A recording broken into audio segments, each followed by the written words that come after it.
E aí, galera do Me Salva, tudo bem?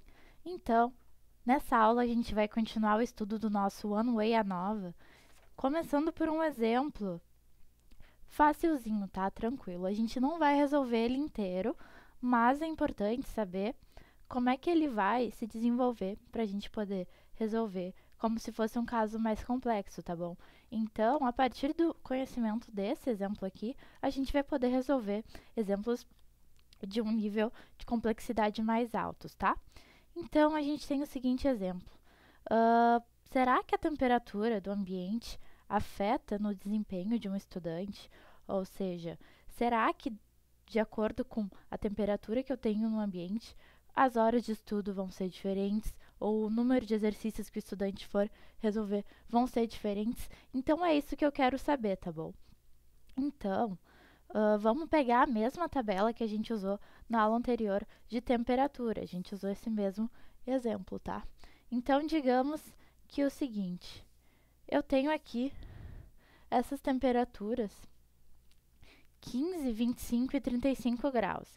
Então, eu já posso dizer daqui que aqui eu tenho em graus Celsius, tá? É o meu fator controlável. Lembra lá da última aula, tá?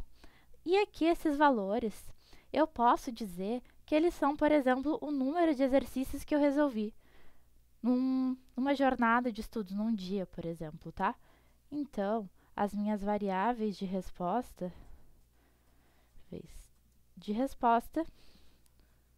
vão ser número de exercícios, tá? Então, é basicamente isso que tu tem que entender. Eu vou ter 3 níveis aqui, que são os meus fatores controláveis de temperatura. Eu vou alternar a temperatura para fazer uma observação se o meu rendimento, ou seja, o meu desempenho como estudante mudou de acordo com a temperatura que eu estava submetida, tá? Então, é basicamente isso que tu tem que entender para a gente conseguir ir para exemplos mais complexos, tá bom? E para deixar isso aqui um pouquinho mais claro, a gente tem dois tipos de experimentos, tá? A gente vai poder ter os fatores controláveis, que no nosso caso, esses fatores controláveis era a temperatura. Lembra lá que era a temperatura? Eles vão ter 2 níveis, tá? Então, a gente pode dizer que a gente tem fatores controláveis a níveis fixos e a níveis aleatórios, tá? Então, a níveis fixos, o que eu posso dizer dos níveis fixos? Que eu tenho um efeito fixo, obviamente. Eu tenho X valores de temperatura, tá? Então, nesse nosso caso, por exemplo, eu tenho 3 valores de temperatura e eu vou fazer análises para cada um desses valores, 15, 25 e 35, tá? Então, X valores, tá? Esses valores pré-estabelecidos e medidos de acordo com alguma regra ou alguma situação específica que a gente quer acompanhar, tá? Uma característica dos valores fixos é que é possível repetir exatamente o mesmo experimento, ou seja, basta utilizar os mesmos fatores, os mesmos níveis do fator controlável para poder repetir exatamente o mesmo experimento. Então, é uma forma de ver ou de acompanhar, por exemplo, alguma mudança que pode estar ocorrendo no meu sistema, tá bom? Então, é importante ter isso em mente. E os meus fatores controláveis também podem ser a níveis aleatórios, tá? Aleatórios. Os próprios nomes já estão dizendo o que isso quer dizer, né?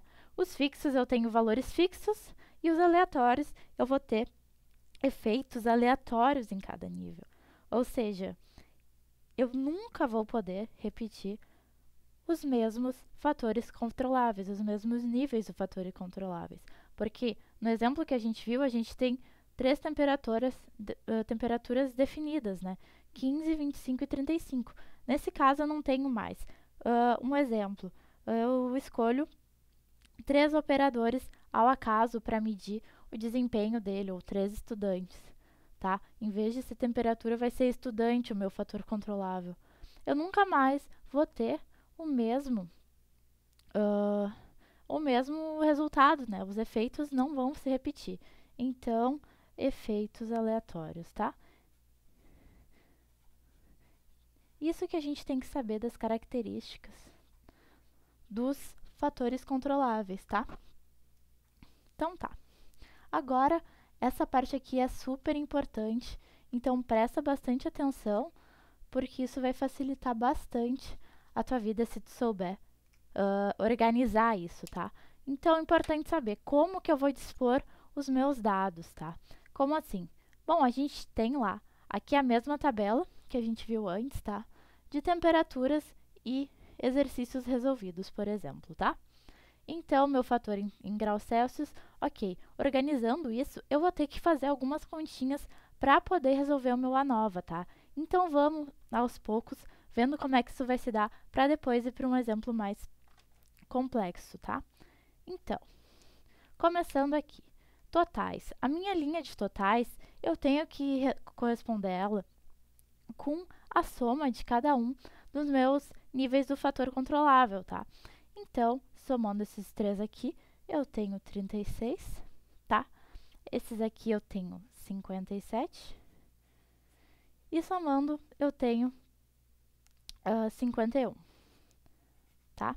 Então, é basicamente, ó, soma, tranquilo. Agora, esse T maior aqui é a soma dos meus totais, tá? Então, somando esses três aqui, eu vou ter 144, tá? É bem tranquilo, só somar. Lembrar que os totais eu tenho que somar, já é bem intuitivo, né?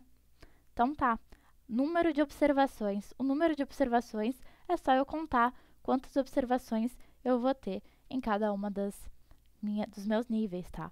Aqui a gente tem todo o mesmo número de observações, então eu vou ter 3, 3 e 3, né? 3 observações em cada nível, tá? E somando esses três aqui de novo, n grande é a soma dessa linha, eu vou ter 9. Tranquilo? Então tá. Agora médias. Bom, média nada mais é do que a nossa velha média aritmética. Então, a gente só vai fazer essa continha de somar todos e dividir por 3 cada uma das colunas para encontrar a média correspondente a cada nível, tá? Então, aqui a gente tem uma média 12, aqui a gente tem uma média 19 e aqui a gente tem uma média 16. Aliás, 17. Tá? Então tá, tranquilo. Agora, fazer a média das médias. A gente tem 2 tracinhos aqui em cima na anotação, porque esse y com 2 traços significa a média das médias. Ok? Então tá, fazendo a média disso aqui, agora sim que a gente encontra 16. Tá bom? Então, no momento em que tu conseguir dispor esses dados dessa forma, vai facilitar muito, porque a gente vai ter um monte de fórmulas que a gente vai ter que aplicar dados, tá? E a gente só vai encontrar esses dados dessa parte da tabela que é a mais importante, essa parte aqui da nossa resolução, a gente só vai conseguir resolver essas fórmulas se a gente tiver esses dados. A gente só vai ter esses dados se a gente resolver isso aqui, tá bom? Bom, então tá, tranquilo. Bom, como eu mencionei fórmulas, vamos falar um pouquinho do formulário, tá?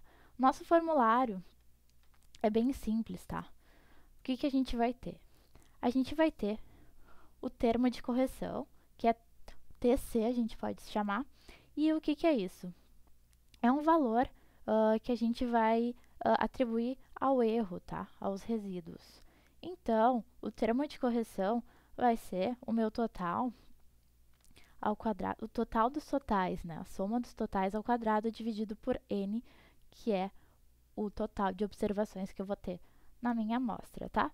Então, esses dois dados, a gente viu que a gente tinha ali no que a gente calculou, então tá tranquilo. Depois, o que que a gente vai ter? A gente vai ter o SQT, que é a soma quadrática dos totais. A gente vai ver que esse valor aqui é o maior valor das nossas observações, mas mais para frente a gente vai fazer o exemplo passo a passo para poder alocar cada valor em cada parte das nossas equações, tá bom? Então, menos o TC, que é o termo de correção. Então, lembra de calcular sempre primeiro o termo de correção, tá? Que é importante. Vai precisar também, para a soma quadrática dos grupos, a SQG, que também vai ter o total das colunas dividido pelo número de observações de cada coluna. Então, como tudo isso é somatório, vai dar bastante trabalho, já adianto, para calcular, tá? Então, a gente vai ter que calcular 1 por 1 ao quadrado e depois ir somando, porque é assim que a gente vai conseguir resolver, tá? Bom, então tá. Por último, a gente vai ter a soma quadrática dos resíduos, o SQR, que vai ser o SQT menos SQG, tá? Então, essas são as fórmulas principais que a gente vai ter que saber para resolver o nosso ANOVA. Parece meio complexo, mas não é. É só uma questão de conseguir alocar cada valor no seu lugar específico na fórmula, tá? Então, no momento em que tu conseguir isso, facilita bastante o teu trabalho, tá? Então, era isso. Na próxima aula, a gente vai ver como é que a gente vai construir a nossa tabela nova já com os nossos valores relacionados ao exemplo que a gente viu nessa aula, tá bom? Então tá, muito obrigada e até a próxima!